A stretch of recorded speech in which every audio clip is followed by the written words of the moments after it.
어느 동네에 들어가든지 너희를 영접하지 아니하거든 그 거리로 나와서 말하되 너희 동네에서 우리 발에 묻은 먼지도 너희에게 썰어버리노라. 그러나 하나님의 나라가 가까이 온 줄을 알라. 내가 너희에게 말하노니 그날에 소돔이 그 동네보다 견디기 쉬우리라. 화 있을지어 불하시나 화 있을지어 백세자야. 너희에게 행한 모든 권능을 두루와 시온에서 행하였더라면 그들이 벌써 베옷을 입고 죄에 앉아 회개하였으리라. 심판때에 두루와 시돈이 너희보다 견디기 쉬우리라. 아버지와 내가 하늘에까지 올라가겠느냐 누구에까지 낮아지리라. 너희 말을 듣는 자는 곧 내 말을 듣는 것이요 너희를 저버리는 자는 곧 나를 저버리는 것이요 나를 저버리는 자는 나 보내신 이를 저버리는 것이라 하시니라. 아멘. 자, 예수님이 70명의 제자를 보내실 때 앞서는 뭐 준비하지 말고 가서 주는 대로 먹고 사역을 이렇게 하라 했는데 오늘은 이런 경우에는 어떤 경우냐면 영접하지 아니하거든 이라는 경우입니다. 영접하는 데가 있는가 하면 영접하지 않는 데가 있습니다. 개인이 영접하여도 마을이 거부할 때가 있고 마을은 영접하여도 개인이 거부할 때도 있을 겁니다. 근데 우리가 세상에 그 경우를 다 나눌 수는 없지만 크게 영접하지 아니하여 내가 거기서 사도의 경우에 이 제자들 70명 복음을 전하기 어렵게 되는 경우, 잠잘 곳이 없다면 밖에서 자고 들어와서 전해도 되는데 잠자는 문제, 먹는 문제 정도가 아니고 복음 증거 사역이 불가능하게 사람들이 거부하고 박대한다. 박해가 아니고 제가 박대라고 그랬어요. 영접하지 아니하는 거죠. 주 나를 박대하시면 가사가 박해가지고 찬수가 그렇게 부르죠. 박해가 아닙니다. 박하다, 얕다는 거죠. 대하는 것이 아주 그냥 귀히 여기지 아니하고 천히 여기는 이런 경우가 있을 때는 주님이 뭐라 하냐면 나오라 그랬어요. 인내는 여기에 통하지 않는가 봅니다. 주님이 인내하라는 말씀도 있는데 이 경우에는 인내하고 상충되는 경우가 아니고 인내할 때가 있고요. 나와야 될 때가 있습니다. 기다려야 될 때가 있고요. 당장에 꾸짖고 책망해야 될 때가 있는 것이죠. 이때는 주님 뭐라면 나오라 그랬어요. 그리고 나올 때 할 말을 담아주셨어요. 영접하는 집에 들어가면 축복하라 그랬죠. 그런데 반대인 경우에는 뭐라고 말하냐, 그들이 하는 행위예요. 내가 나가는 행위의 이 의미를 그래도 가르쳐 주고 싶은 거예요. 그냥 화가 나서 화풀이로만 생각하면 안 되고요. 우리 주님은 무의미한 농담도 안 하시고 유머 있으시지만 화풀이로 하시 않아요. 실제적인 화를 막기 위하여 화를 경고해 주시지 화풀이는 안 하세요. 이 행위가 이 마을에는 얼마나 무서운 일을 자초할 것인지에 대하여 가르쳐주고 오라는 얘기입니다. 그래서 대사를 줬는데 그 대사가 뭐냐면 먼지를 떠는 행위를 하면서 말을 안 하는 거예요. 들리게. 우리 발에 묻은 먼지도 너희에게 떨어버리노라. 이렇게 들리게 말을 안 하는 거예요.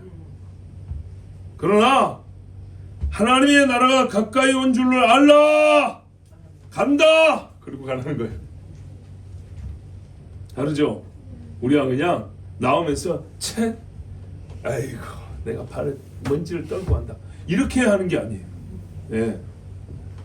동네 사람이 다 듣게 그 먼지를 떨어버리면서 말을 하라는 것입니다. 11절 그렇죠? 보세요. 너희 동네에서 우리 발에 묻은 먼지도 너에게 떨어버리노라. 그러나 하나님의 나라가 가까이 온 줄을 알라. 여기까지가 할 말이에요. 이렇게 하라 그랬어요. 다른 번역에는 너희의 도시에서부터 우리에게 붙어있는 바로 그 먼지조차 우리가 너희를 대적하여 닦아내노라. 그래도 너희는 이것을 확실히 알지니 하나님의 왕국이 너희에게 가까이 왔다는 것이라. 좀 길죠? 예, 길어서 말 뜻은 좀 분명한데 그 엄중함과 그 말의 권위는 우리 번역이 좀 더 있는 것 같습니다. 발에 묻은 먼지까지 떨어버린다. 아무 상관없다는 얘기입니다. 그죠? 너희에게서 내가 가져온 거 하나도 없다. 이게 상호간의 문제이기 때문에 내가 이 동네 떠나면서 너희에게 준 것도 없다. 우리 서로 먼지 한 톨도 섞인 것도 없고 나눈 것도 없다. 완전히 우리는 철저하게 별개, 단절되었다. 그런 줄 알라 입니다. 우리 인간관계에서도 이렇게 말하고 헤어지는 사람이 있다면 진짜 끝이란 얘기죠. 그러지 않습니까? 어지간하면 화가 나도 여운과 여지를 남깁니다. 다음 기회를, 그렇죠? 아무리 화나도 조금이라도 영영 원수될 생각이 없기 때문에 뭔가 다시 연결된 끈앞을 조금 남겨놓고라도 화를 내더라도 그러거든요. 그런데 이 경우는 어떤 거예요? 완전히 끝. 먼지 하나도 나는 당신에게서 가져온 거 없고 내 것을 당신에게 준 것도 없고 우리는 하나 닿은 것도 없다. 그런데 말입니다. 너나 나에게 무슨 일이 일어날 거냐? 하나님의 나라가 가까이 왔다입니다. 그러면 어떻게 될까요? 네가 들어가든지 내가 들어가든지 반대로 내가 못 들어가든지 네가 못 들어가든지 둘 중에 하나는 어떤다는 얘기예요?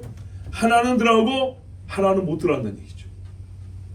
하나님의 나라가 가까이 왔다고 지금 그 이야기하러 왔죠. 둘이 매를 갈고 있으면 하나는 데려감을 당하고 하나는 버려둠을 당하고 한 이불을 덮고 자는데 하나는 올라가고 하나는 떨어지고.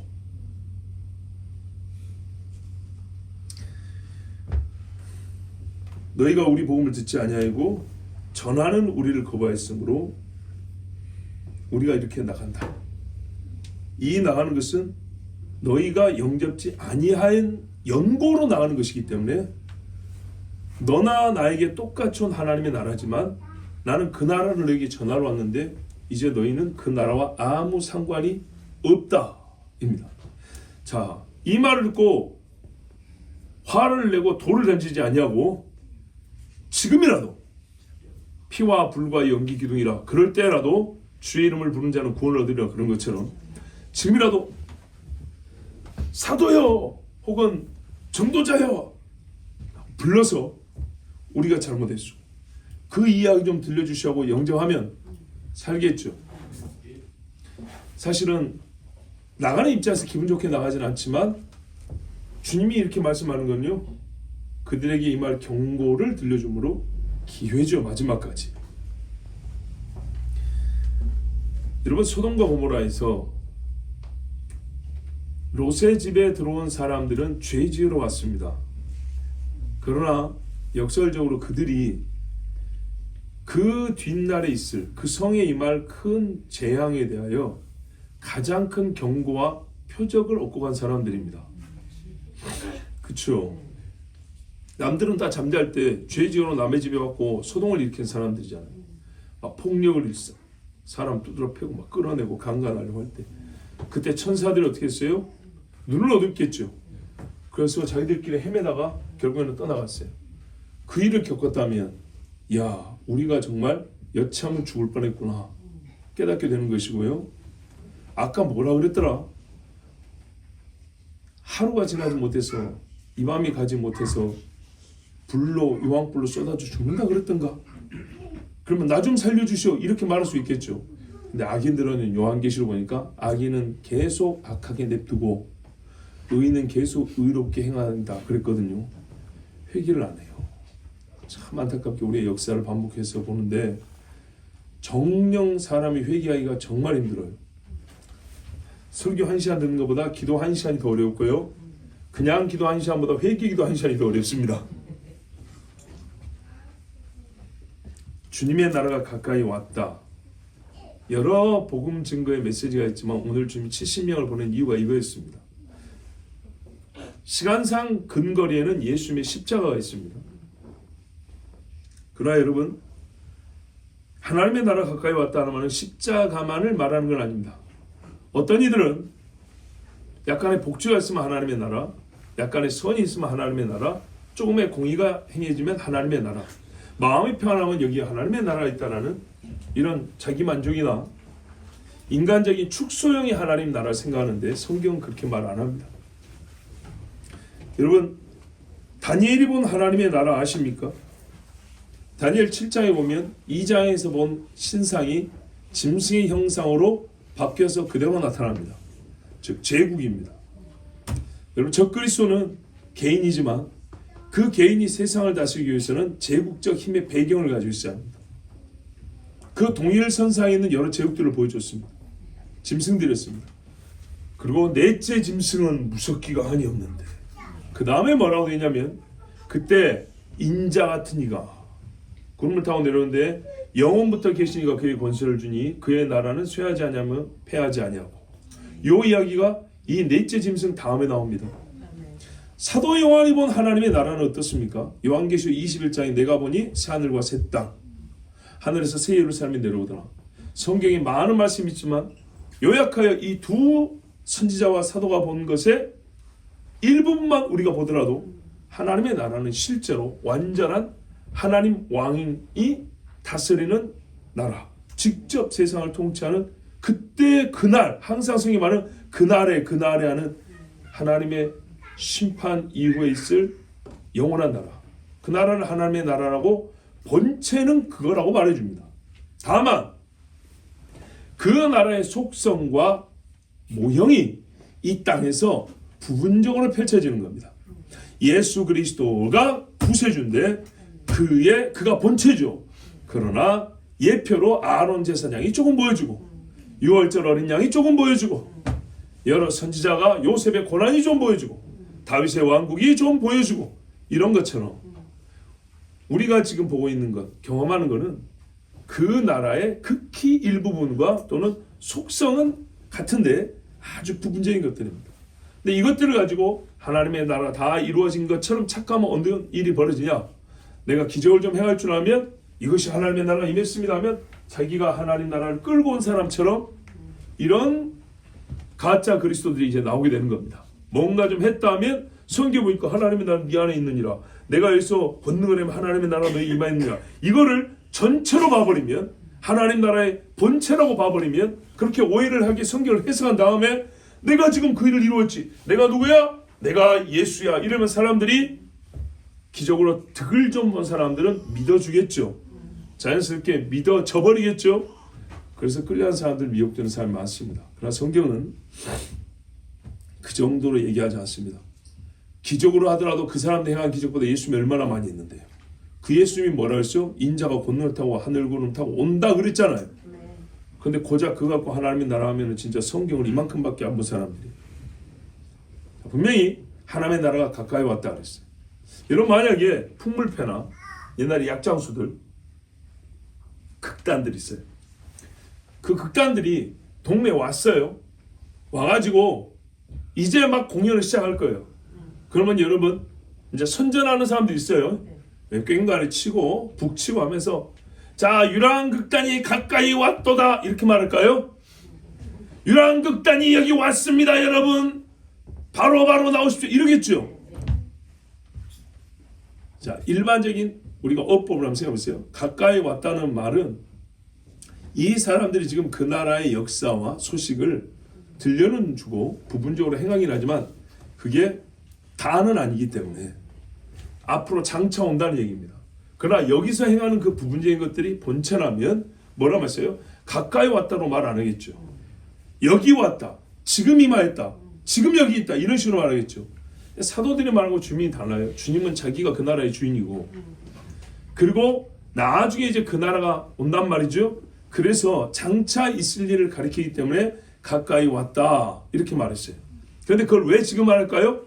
십자가로부터 그 나라에 말하자면 기틀이 이제 뭔가 잡히기 시작하는 거죠. 기초가 놓이는 겁니다. 십자가부터. 네, 십자가부터 이 세상 권세 잡은 자의 세상 왕이라고 했잖아요. 이 세상 임금 그렇지 않습니까? 이 세상 임금을 멸하는 일이 이제 시작됐기 때문입니다. 나라 교체 작업이 시작됐다 이 말입니다. 가까이 왔다, 시작된 겁니다. 그러면 그래도 그렇지 2000년 전부터 그걸 외치면 어떡해? 한 10년 전이나 외치면 괜찮지. 근데 여러분 그거 아세요? 그 나라에는요 2000년 전 사람도 들어가야 되거든요. 문제는 2000년 후에 오든 3000년 후에 오든 간에 들을 수 있는 기간은 나에게는 길어야 몇십 년 내지는 몇 시간밖에 안 된다는 거예요. 뭔 말인지 아시겠죠? 십자가로부터 시작되어서 예수님의 재림까지 아직 시간 몇천 년 남았어요. 많이 남았어요. 주님 그거 알아요. 그런데 그 나라에 들어가려면 한 3000년 살고 있으면 좋을 텐데 오늘 이 소식을 듣는 사람 중에 30년 더 살면 잘한 사람이 수두룩해요. 아니 봐보세요. 강건하면 7, 80이니까 70 못해서 죽었는데 일반 성인 기준으로 30년 이내에 대부분 죽을 사람들이 지금 이 소식 듣고 있는 거예요. 이 70인이 가서 외치는 동네. 2000년 후에 외치면 더 좋겠죠. 그런데 더 시간이 가까우니까 그들이 2000년 동안 살 수가 있어야죠. 그들은 몇 년 못 살고 죽을 사람들입니다.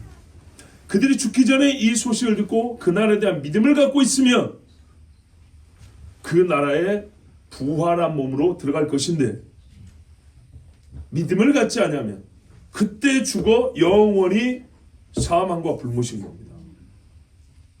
그래서 가까이 왔다는 말은 2000년 전에도 가까이 왔고 지금도 가까이 왔고 뭐가 좀 안 맞는 거 아니에요? 안 맞는 게 아니고 맞는 거예요.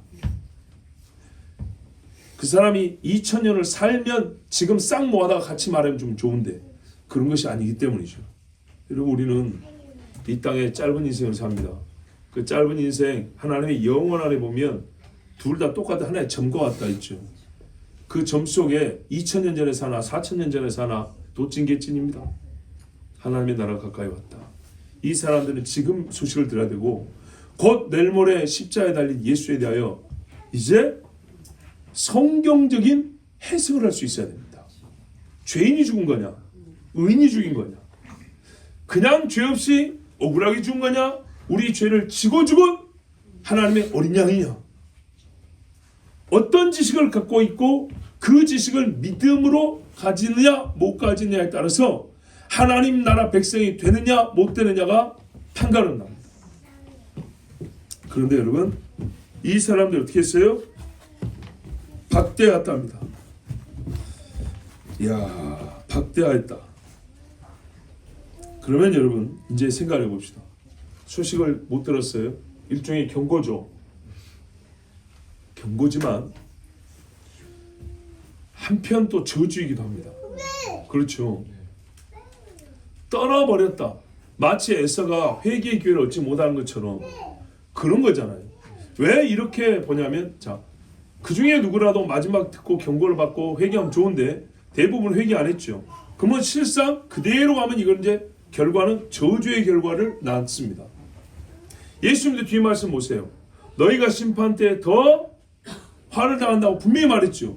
그렇기 때문에 실제적으로 아무도 오지 않았기 때문에 이건 저주가 되어버렸습니다. 사도들이 저주할 수 있고 제자가 저주할 수 있냐? 있을까요? 없을까요? 있어요.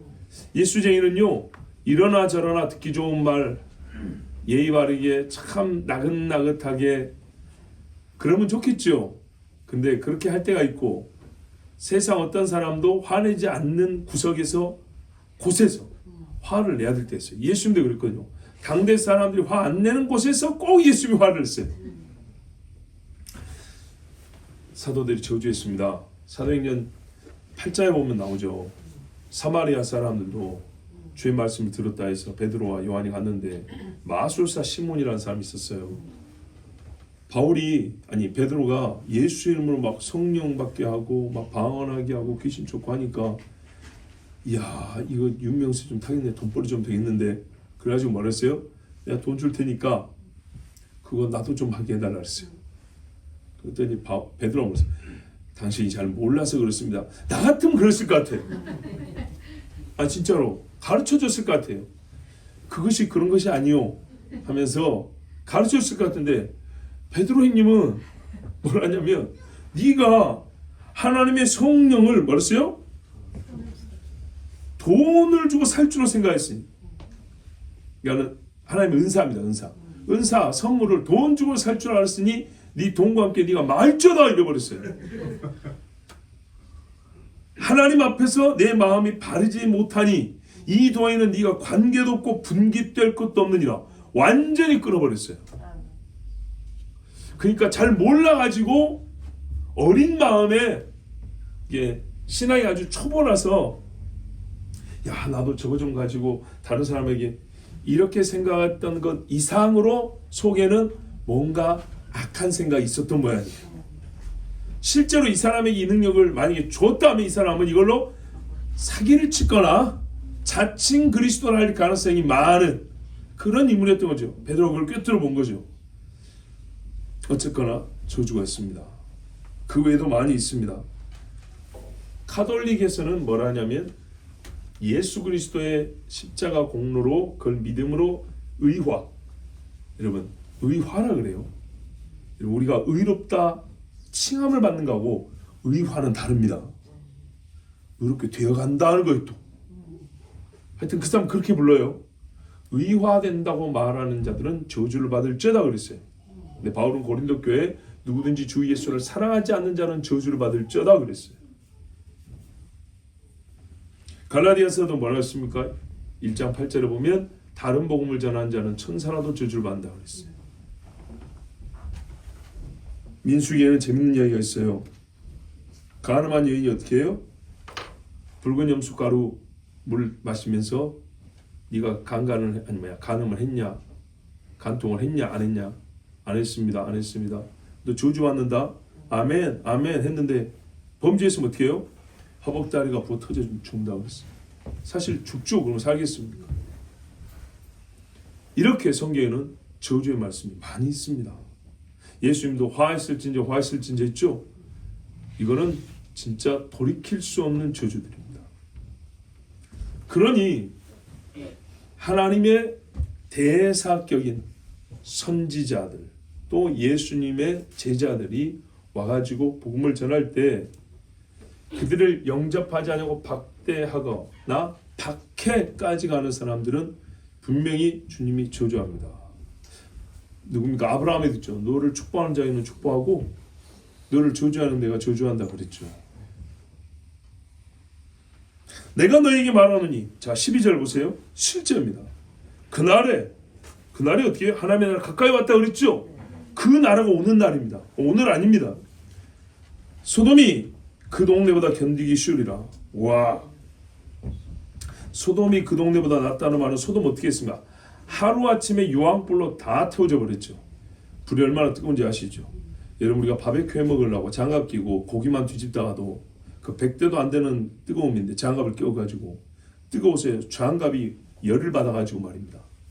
장갑을 벗어야 손을 식힐 수 있는 그럴 때도 가끔 있죠. 얼마나 뜨겁던가요?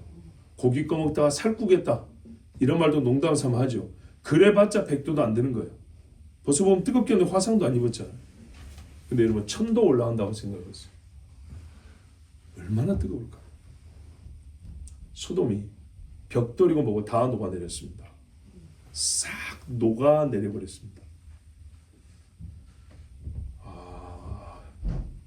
무기 중에 포탄 중에 백린탄 들어보셨어요? 뭐 그런 거 있어요. 이 쉽게 말하면 가루가 살에 나면 살이 다 탈 때까지 안 꺼져요. 물에 넣어도 안 꺼져요. 무섭죠. 그래서 공식적으로는 비인륜적 반인륜적 무기라고 사용 금지되어 있는데 전쟁에 그런 게 어디 있어요. 나설고 니 죽자인데 뼈가 다 녹아서 여기서 떨어지면 요 밑에 구멍 날 때까지 타는 거예요. 어떻게 해결할까요? 살을 잘라내야 됩니다. 유사하게 유황불이 떨어진 걸 그렇게 생각해 보세요. 끈적끈적한 유황이 냄새나면서 확 떨어져가지고 벽돌에 붙었는데 이게 구멍이 뚫릴 때까지 계속 탄다고요. 비처럼 우박처럼 쏟아졌으니 피할 데가 있습니까? 뭐 비 사이로 막까? 이거는 우스갯소리고요. 있을 수가 없는 얘기죠. 이게 소돔입니다. 근데 소돔이 그 동네보다 견디기 쉬우리라. 한마디로 죄는 똑같은데 심판은 죄가 똑같으니까 같은 심판이 내린다는 거죠. 근데 소돔은 다 죽었어요.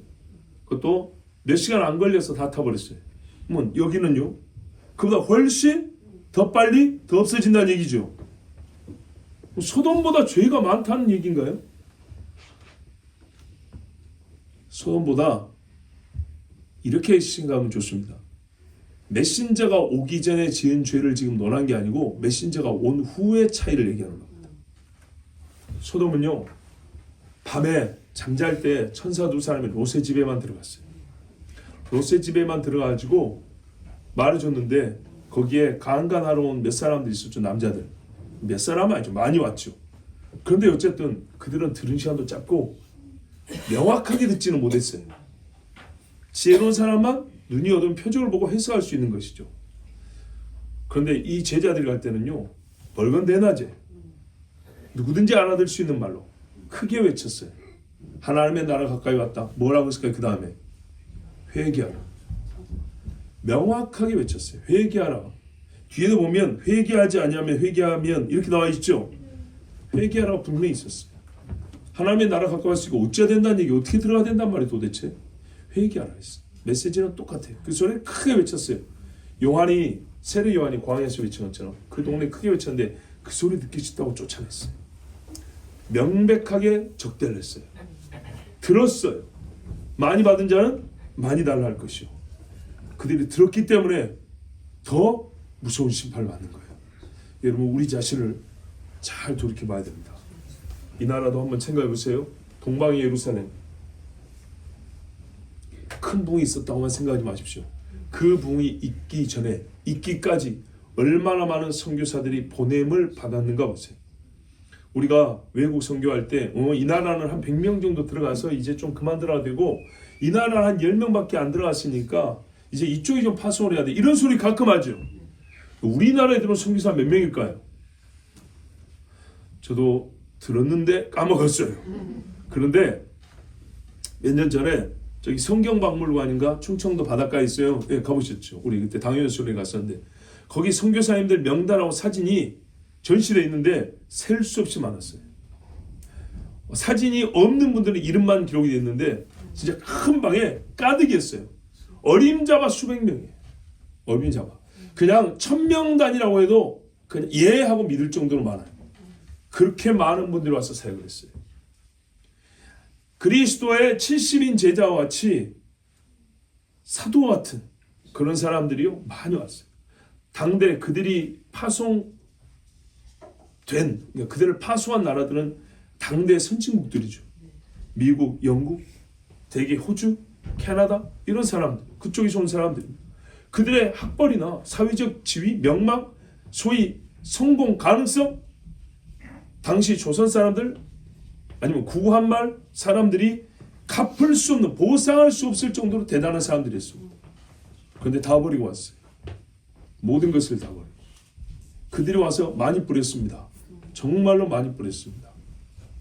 그래서 이 나라가 하나님 앞에 은혜를 받았어요. 근데 지금은요, 그때 진짜 난 놓고 기억자도 모르는 사람들이 복음을 받아들여서 큰 회개와 변화를 받고 행위 하나하나가 다 바뀌었어요. 쉽게 제사상 엎어버렸죠. 부적들 찢어버렸죠. 노름 끊었죠. 술, 담배, 마약 끊었죠. 우리 이제 한국식으로 조금 천박한 표현입니다만은 옛날 말로 계집질이라 그랬어요. 이거 다 끊었죠. 모든 악한 것들 다 끊었어요. 여러분, 에베소 교회 오늘 오랜만에 벌써 7년 전에 우리 특별 새벽기도 때 어둠을 지배한 빛의 사람들 시리즈로 설교한 적이 있었어요. 그때 인물들도 있지만 에베소 교회에 설교를 했더라고요. 근데 에베소 교회에 선한 일을 하는데 놀랍게도 잘 보세요.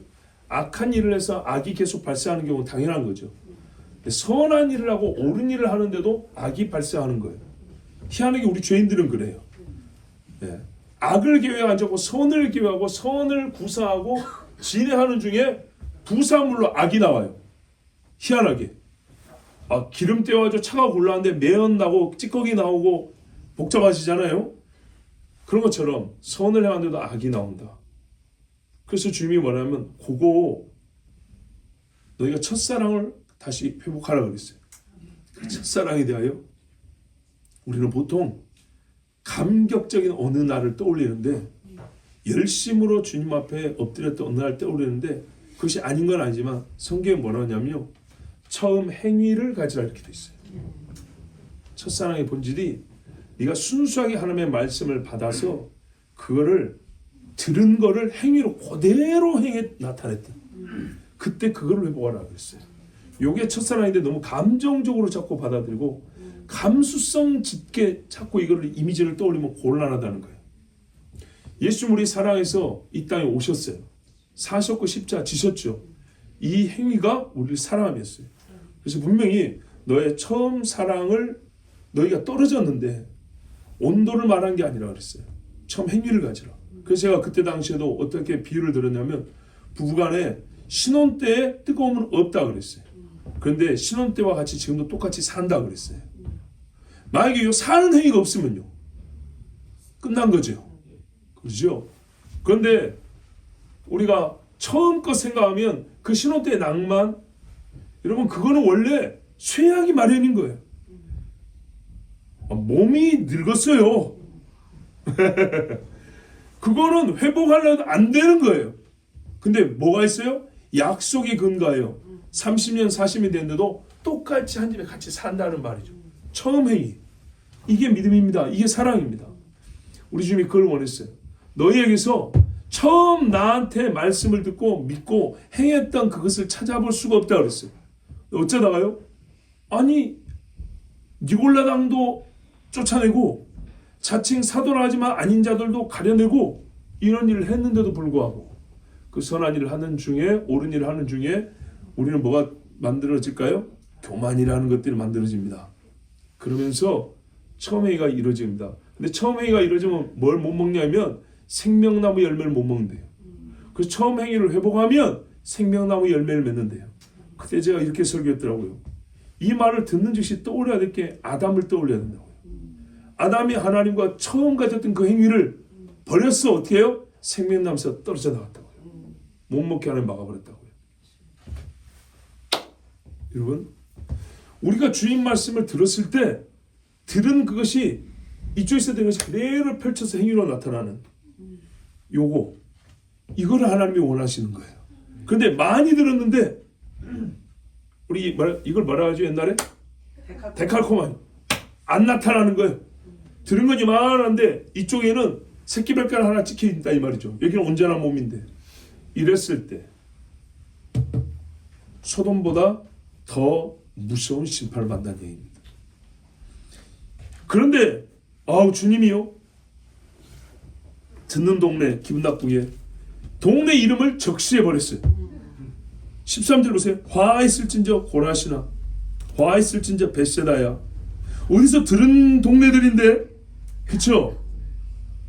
다 갈릴리 호수 주변의 동네들, 예수님이 사역 많이 했던 동네들. 특히 여기 벳세다는 어디예요? 베드로, 안드레, 빌립 고향입니다. 여기서 예수님이 그들 데리고 왔어요. 아니 예수님 12제자 중에 한 서너 명 정도는 여기서 나왔는데 대단한 동네 아닙니까? 그런데 벳세다를 어떻게 저주하십니까? 그것도 두로와 시돈보다 못하다고 해버리면 어떻게 됩니까?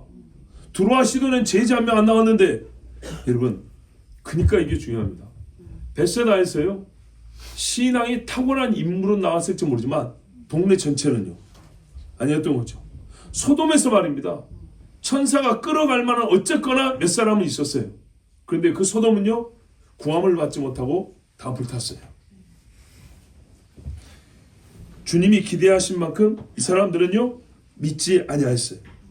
주님을 배척하고 멸시하기 짝이 없었어요. 그걸 어떻게 아냐? 주님이 하신 말씀의 핵심은 뭐였냐면, 보세요, 하나님 나라 가까이 왔다 그랬죠. 항상 짝이 뭐라고요? 회개하라 했어요. 예수님 말씀 잘 듣는다. 좋은 말씀 들어가자. 잘했어요. 병든 사람도 고친다는데 병 고치러 가자. 야, 오늘도 우리 동네에서 3사람 고치고 왔다. 너희 동네 몇 사람이야? 4사람? 우리 내일 한 5사람 데리고 갈 거야. 이런 거는 잘했어요. 주님이 주신 떡 먹으면서 야, 놀랍더라. 와, 주님이 계시면 우리 농사 안 돼도 될 것 같아. 우스개로 별의별 소리 다 했어요. 결정적으로 뭘 안 했다고요? 회개는 안 해요. 회개 앞에까지는 비슷하게 다 갔어요. 그런데 베드로는 주여 나는 죄인으로서이다 나를 떠나소서 했는데 이 사람들은 그런 말을 할 줄 몰랐어요.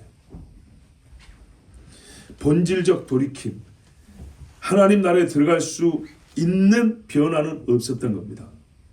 여러분, 광야에서 만나를 먹지 못해서 가나안에 못 들어갔습니까? 믿지 아니함으로. 유월절을 광야에서 안 지켰습니까? 지켰지만 믿지 아니함으로 못 들어갔습니다. 성막진대 헌금을 안 했습니까? 넘치도록 했습니다. 믿지 아니함으로. 시내산에서 똑같이 송아지 피 흘려서 뿌리면서 아멘 아멘 맹세하나이다 했습니다. 그럼 왜 못 들어갔습니까? 그들이 믿지 아니하고 반역하였다 그랬습니다. 두로와 시돈, 잘 아는 대로 원래 하나님이 이스라엘에 준 땅 영역에 들어가지만 실제로는 정복하지 못해서 이방 땅으로 남아 있었고, 그래서 바로 거기서 쓴뿌리 나서 이세벨이 나왔습니다. 근데 그 두로와 시돈에 만약에 주님이 가서 행했더라면, 권능을 행했더라면 두로와 시돈은 벌써 뭐 했다고요? 베옷을 입고 제에 앉아 회개하였으리라. 벌써 그러니까요, 신속하게 미루지 아니하고. 예수님 사역이 지금 몇 년이에요? 3년이죠. 그런데 지금 예루살렘 올라가는 마지막 시간입니다. 벌써 3년이 지났어요.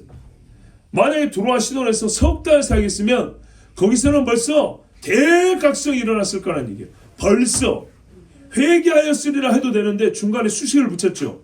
제 앉아 베옷을 입고, 무슨 말이에요? 철저하게 했을 거라 이 말이에요. 두로와 시돈 저 멀리 이방인 중에서도 이방인, 이를 빠득빠득, 아이고 저 이세벨 고향, 아이고 막 이래 동네인데, 만약에 거기서 주님이 권능을 행한 여기만큼 그대로 했다면 그 사람들은 미루지 아니하고 회개하되 철저하게 했을 거라는 얘기입니다. 근데 이 동네 사람들은요, 철저하기는커녕 회개할 생각도 안 했어요. 이 말을 듣고 이 사람들이 반박할 수 있겠죠. 주님, 아무리 그래도 그렇지 두로와 시돈이, 아이고 우리가 아무리 잘못해도, 성경 한번 볼까요? 여러분, 마가복음 3장 예수님 사역 초기입니다. 예수님 사역 초기에 회당에서 손 마른 자를 고친 적이 있었어요.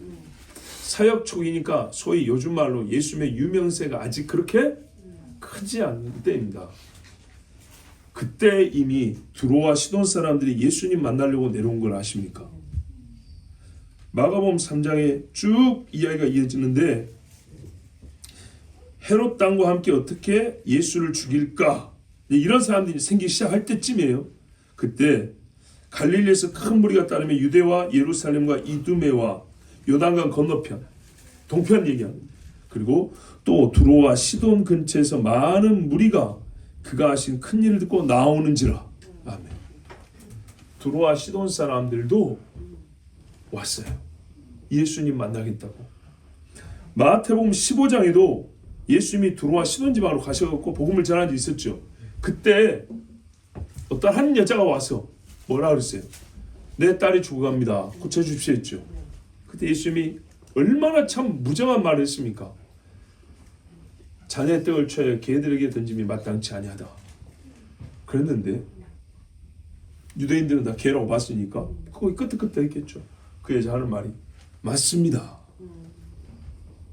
그러나 주여, 개도 주인의 사이에서 떨어지는 부스러기를 먹나이다. 여러분, 이거를 내가 당사자라고 생각하고 그 자리에서 진실하게 주님 앞에서 말한다고 해서 눈물이 날 수밖에 없는 말입니다.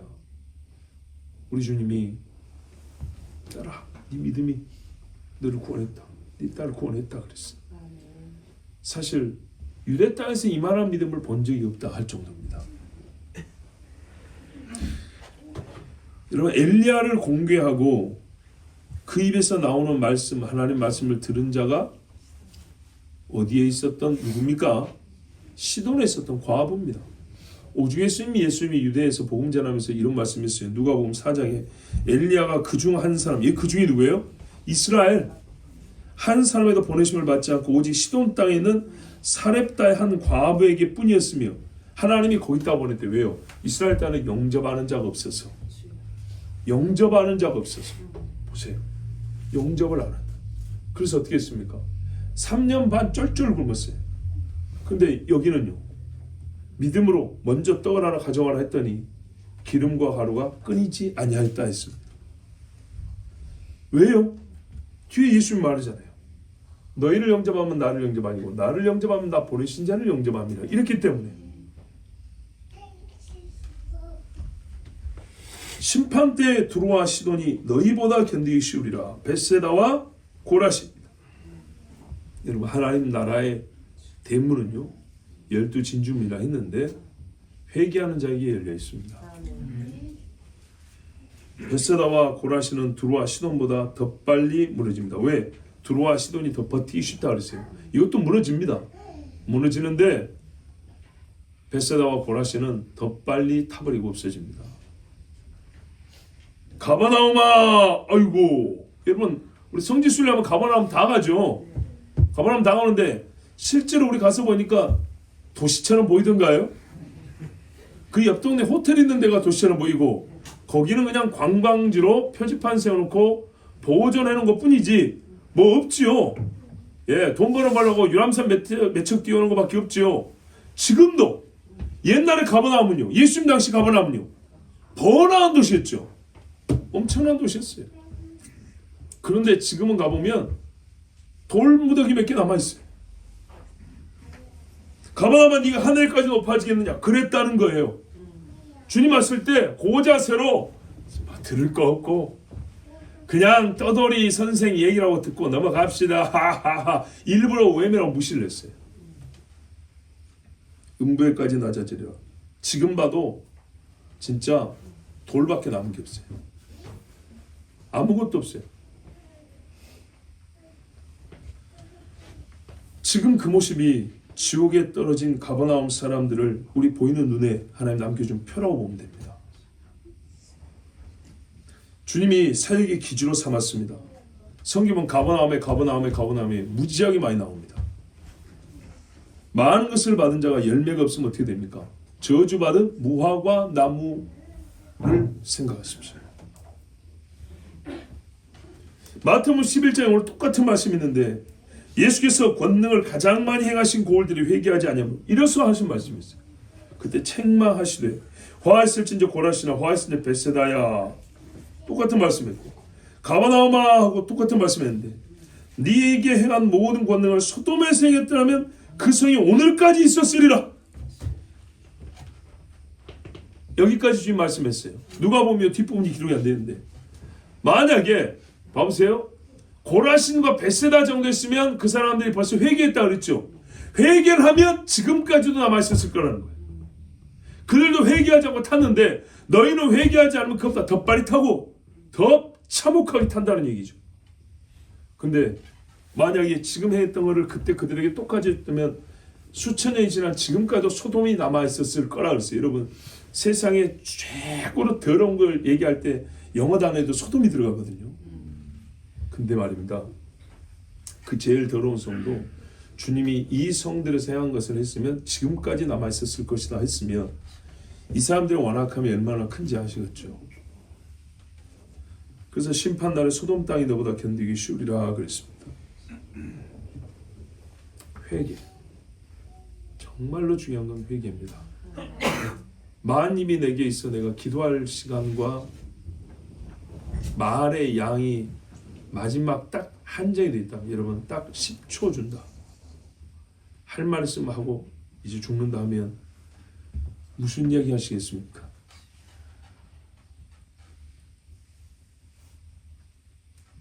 주님 나 좀 천국 데려가 주세요. 가끔 생각합니다. 나에게 10초는 좀 짧은가요? 하여튼 마지막 한마디 남길 시간이 주어진다. 주여 나는 죄인으로소이다. 사실 그 말이 먼저 나올 것 같습니다. 만약에 찬송을 부를 수 있다면 나 같은 죄인 살리신 평시에 제일 좋아하는 찬송은 따로 있을지라도 진짜 마지막 한 곡을 부르라면 나는 그걸 불러야겠다. 몇 번이고 생각합니다. 미리 생각해 두십시오 여러분. 그것도 생각 안 해두면요 잠깐만 기다려보세요 하는 동안에 목 떨어집니다. 그런 시간 없습니다. 생각해 두셨다가 부르시고 말하시고 혼자 있을 경우와 또 사랑하는 사람 앞에 있을 경우는 좀 다르겠죠. 한번 지금 생각해 보십시오. 마지막을 생각하는 지혜가 우리에게 있어야겠습니다. 16절에 너희 말을 듣는 자는 곧 내 말을 듣는 것이요 너희를 저버리는 자는 곧 나를 저버리는 것이요 나를 저버리는 자는 나 보내신 이를 저버리는 것이라 하시니라. 아멘. 여러분, 가버나움, 벳세다, 고라시는요 사도들을 죽이지 않았어요. 성경에 이랬어요. 예루살렘아 예루살렘아 내가 암탉이 제 새끼를 날개 품에 품같이 내가 사도들과 선지자를 참 많이 보냈는데 너는 그들을 다 죽였도다 그랬어요. 그리고 마지막 선지자인 나 예수도 죽이는도다. 이 예루살렘에서 돌 하나도 돌이 남지 않는다. 고라신, 벳세다, 가버나움이 지금 저주와 책망을 받게 됐지만 잘 보세요 여러분. 사도를 죽였습니까? 매를 때렸습니까? 재산을 뺏었습니까? 말로 조리돌림을 했습니까? 그래서 아까 제가 박대와 박해를 구분하라는데요. 박해하지 않았어요. 핍박하지 않았다. 핍박 수준에까지 이르지 아니하였어요. 그런데 이 무서운 저주를 받았어요.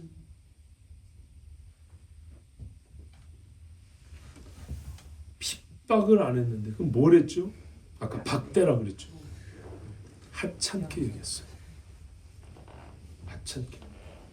광야에서 죽은 이들이 전부 다 고라 같았습니까? 아닙니다. 그런데 가나안 땅에 못 들어가면 똑같았습니다.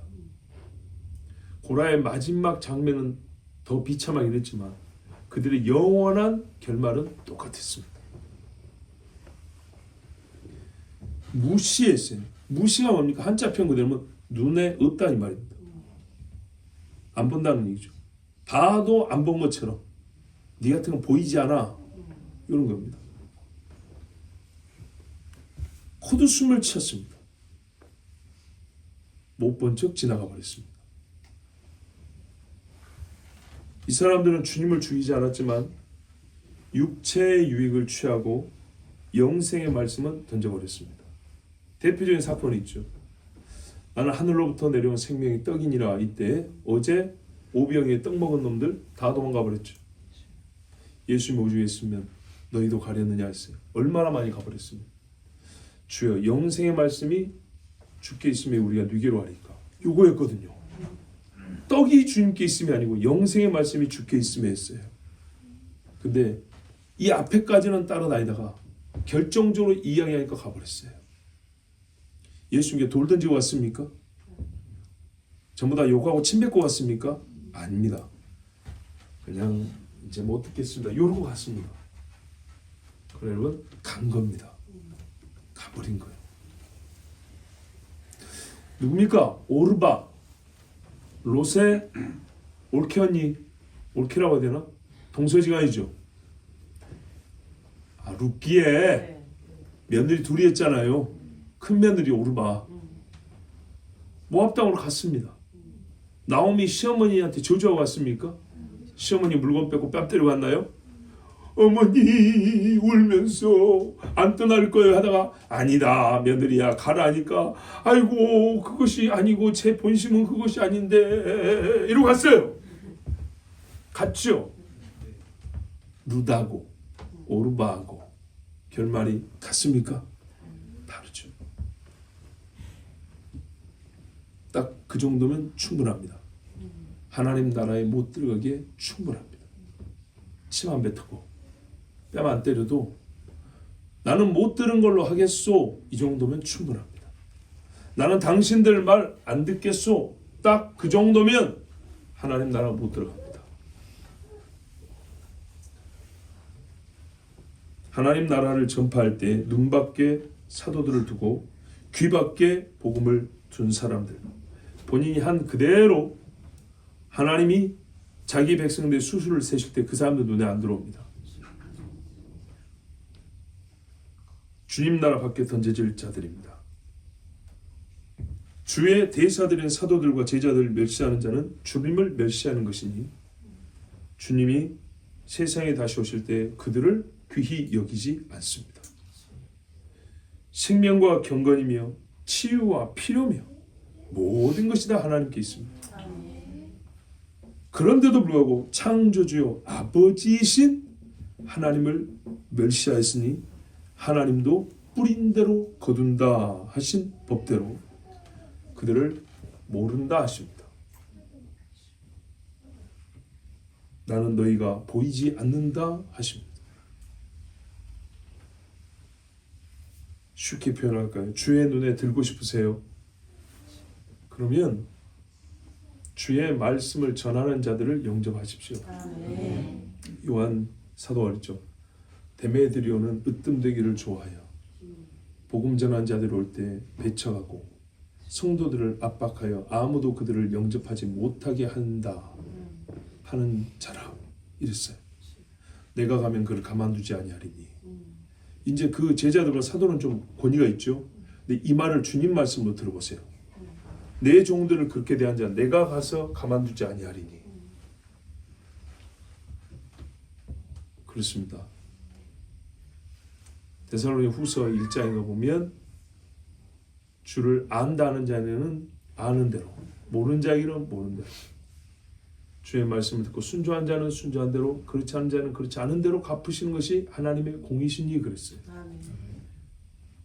그러면 여러분 우리가 이제 해야 될 일이 뭐냐면 우리는 많이 들었습니다. 너무너무 많이 들었습니다. 저가 아니더라도 여러분 참 많이 들었고 우리 서로끼리도 많이 전하고 들었습니다.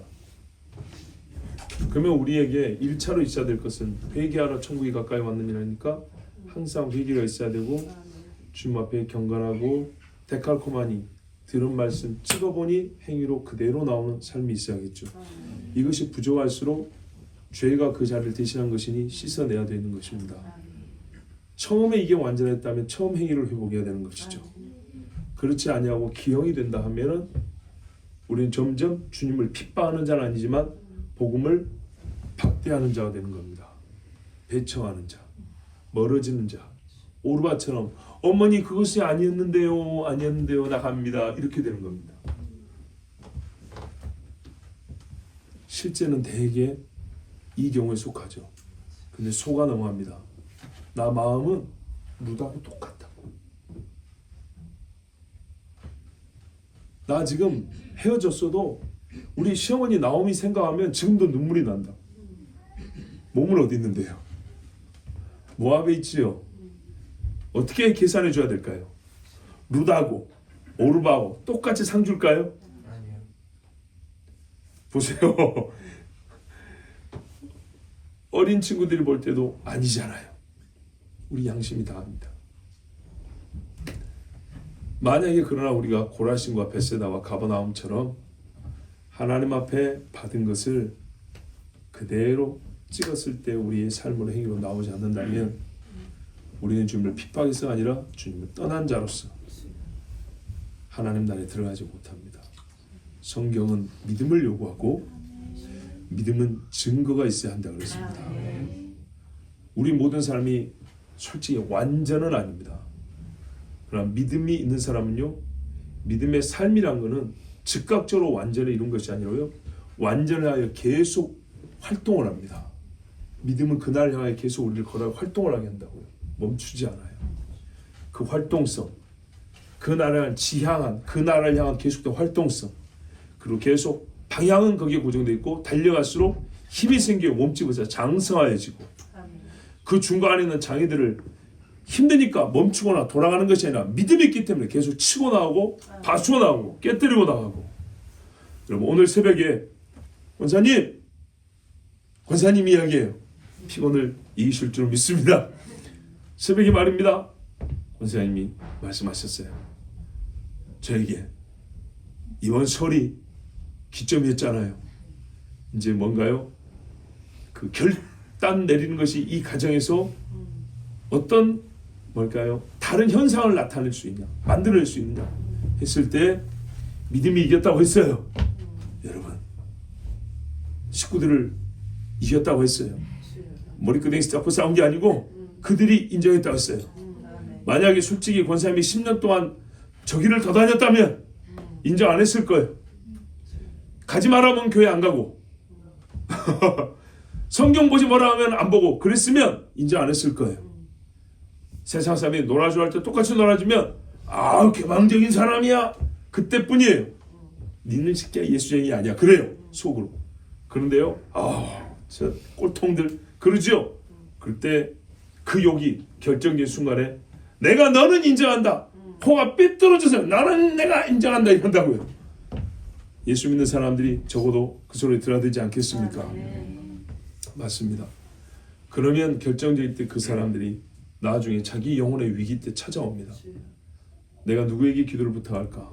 내가 누구에게 내 영혼을 위하여 도움을 구할까 할 때 자기가 양심에서 생각나는 믿음의 사람을 찾고 다니십니다. 그때 생각나는 사람이 되지 않겠습니까? 그것이 우리에게는 일종의 증거입니다. 우리가 하나님 말씀을 듣고 제자로 살고 있다는 증거입니다. 우리 시간 함께 기도하겠습니다. 여러분, 우리가 나는 누구인가 한번 생각해 봅시다. 우리가 하나님 나라를 받아들인 사람입니까? 받아들이지 아니한 사람입니까? 많이 듣고 어디까지 갔습니까? 잘 들었습니다 하고 끝났습니까? 참 새로운 메시지입니다 하고 끝났습니까? 야, 하나님 믿었더니 이 좋은 일이 있네 하고 그거 맛보고 거기서 멈췄습니까? 어려운 일이 있으니 이제 여기까지만 믿고 그 다음부터는 나보고 뭐라 하지 마십시오 하고 스스로 브레이크를 걸었습니까? 우리 주님이 말씀하셨어요. 처음 들을 때 회개로부터 시작해서 멈추지 말고 뒤를 돌아보는 자 없으니 로세처를 생각하고 계속 앞으로 달려가라고 말씀하셨어요. 여러분, 박해가 아니라 박대만 해도 하나님 나라에 못 들어간다 했습니다. 우리가 어느덧 하나님의 말씀을 박대하고 무시하는 그런 사람이 되었습니까? 그러면 내가 오르바처럼 내 마음은 아닌데 하면서 실제로 마음이 떠나니 몸이 떠난 것 아니겠습니까? 주님 나라에서 멀어지는 것입니다. 자기를 속이지 말라. 하나님은 만월이 여김을 받지 아니하시나니 사람이 무엇으로 심든지 그대로 거두리라 하였습니다. 여러분, 아버지 하나님, 내가 주의 말씀을 듣고 박대한 사람, 무시한 사람, 외면하고 하찮게 여긴 사람입니다. 마음은 뜨겁지 않냐고 항상 고만고만한 자리에서 뜨겁지도 않냐고 차지도 아니합니다. 과연 이래가지고 주의 성문을 그 대문에 놓고라도 할 수 있겠습니까? 아버지 하나님, 용서하여 주시옵소서. 우리가 뜨겁게 하여 주시옵고 하나님 말씀을 듣고 열렬히 환영하는 자들이 되게 하여 주시옵고 하나님을 알고 섬긴다면 예수 그리스도를 또한 그 모든 말씀을 듣게 하여 주시고 예수의 종된 자들을 영접하는 하나님의 사람들, 믿음 있는 자녀들 되게 하여 주시옵소서. 우리 주여 한번 부르기도 합니다. 주여! 사랑이신 아버지 하나님 감사합니다. 오늘도 아버지의 사냥을 때들을 불러주셔서 우리가 기도하게 하시고 주님을 찾게 하심을 감사합니다. 우리가 아버지 영적 경건의 능력이 많이 약해져서